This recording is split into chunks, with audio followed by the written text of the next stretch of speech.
Hello guys, வாங்க இன்றைக்கி mushroom biryani recipe தான் பார்க்க போகிறோம். ஸோ குக்கரில் வந்து 3 ஸ்பூன் வந்து ஆயில் விட்டுக்கோங்க. இப்போது பிரியாணிக்கு ஆட் பண்ணுற ஹோல் ஸ்பைசஸ் வந்து ஆட் பண்ணிக்கலாம். இன்றைக்கி நான் 3 பெரிய சைஸ் வெங்காயத்தை நீளமாக கட் பண்ணி அதையும் ஆட் பண்ணிக்கிறேன். ஸோ இப்போ வெங்காயம் நல்லா வதங்கணும். கொஞ்சமாக மட்டும் உப்பு போட்டு வதக்கிக்கோங்க. இப்போ லைட் ப்ரௌன் ஆனதும் அது கூட வந்து பச்சை மிளகாய் ஆட் பண்ணிக்கோங்க. பச்சை மிளகாவும் ஆட் பண்ணிவிட்டு நல்லா இப்போ வதக்கி விட்டுக்கலாம்.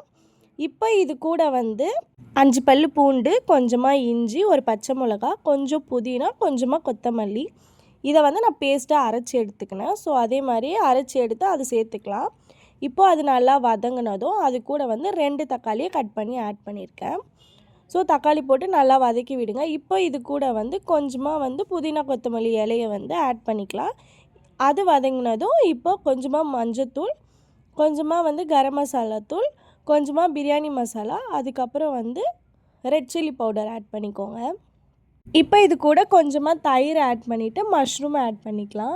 ஆட் பண்ணி இதை நல்லா வதக்கி விடுங்க. இப்போ இது ஓரளவுக்கு நல்லா வதங்கினதும் நான் ஆல்ரெடி வந்து 1.5 கிளாஸ் வந்து பாஸ்மதி அரிசியை ஊற வச்சுருக்கேன். ஸோ அரை மணி நேரம் அது ஊறணும்.